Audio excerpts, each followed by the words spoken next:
नमस्कार, शिल्पा होम किचनमध्ये सर्वांचं मनापासून स्वागत. रोज रोज वरण खाऊन कंटाळा आला असेल तर एकदा या पद्धतीचं चटपटीत असं टोमॅटोचं सार नक्की बनवून बघा.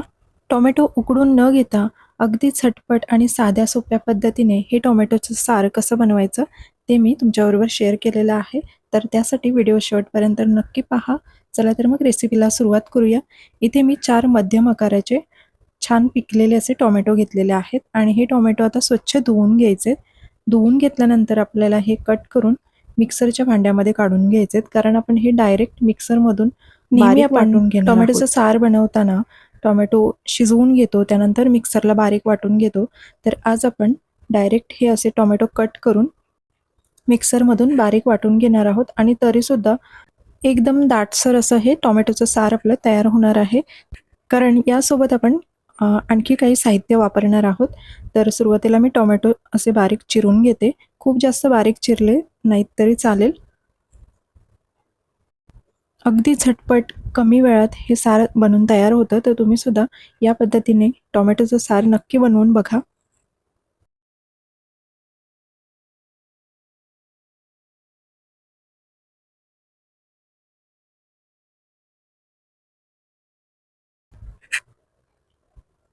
आणि हे सगळे टोमॅटो बारीक चिरून झालेले आहेत. आता मिक्सरच्या भांड्यामध्ये 1 चमचा धणे आणि 5 ते 6 लसणीच्या पाकळ्या, त्याचबरोबर जवळपास पाऊण वाटी ओलं खोबरं. ओलं खोबरं वापरल्यामुळे हे टोमॅटोचं सार अगदी दाटसर व्हायला मदत होते. तर जवळपास पाऊण ते 1 वाटी ओल्या खोबऱ्याचे तुकडे वापरायचे.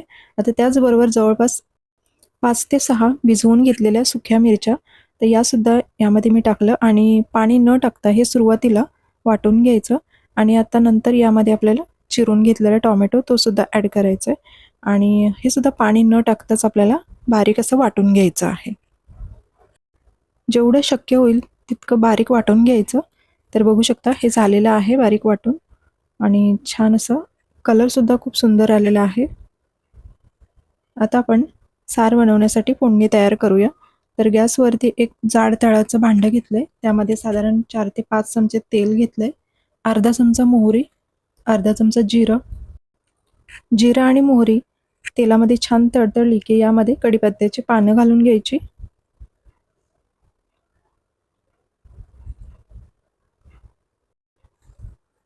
तर आता फोडणी छान तयार झालेली आहे.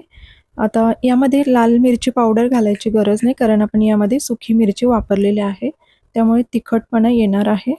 आणि आता हे जे वाटून घेतलेलं वाटण आहे तर ते तेलावरती छान परतून घ्यायचे.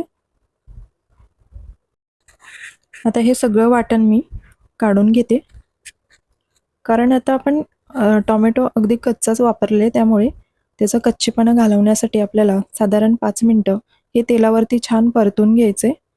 गॅस मध्यम ठेवायचं, मध्यम गॅसवरती हे परतून घ्यायचं आहे.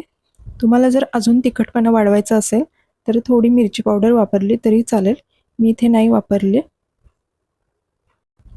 आणि सुरुवातीला पाणी न घालताच ही ग्रेव्ही छान परतून घ्यायची आणि नंतर आपल्याला जेवढं सार पातळ किंवा दाटसर पाहिजे त्या अंदाजाने पाणी वापरायचं. तर मी इथे थोडंसं पाणी ॲड केलं आहे आणि बघू शकता हे खूप जास्त पातळसुद्धा नाही आणि खूप जास्त दाटसुद्धा नाही ठेवलेलं, मध्यम असं हे ठेवलेलं आहे.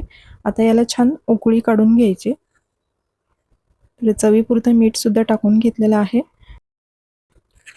आणि आता मध्यम गॅसवरती छान उकळी येऊ द्यायची.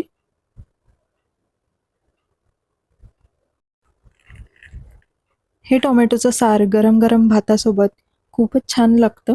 तुम्ही सुद्धा एकदा नक्की ट्राय करून बघा.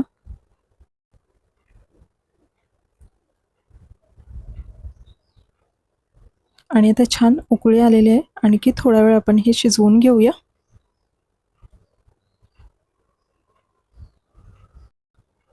तर आजची ही चटपटीत अशी टोमॅटो सारची रेसिपी तुम्हाला कशी वाटली हे कमेंट्स करून नक्की सांगा.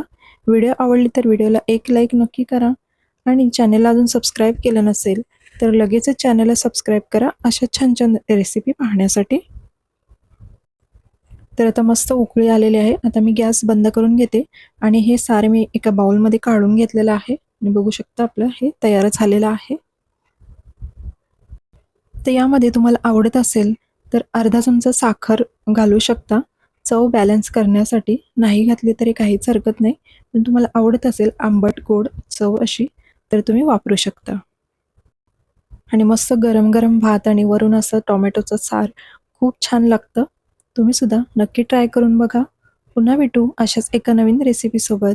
थँक्यू.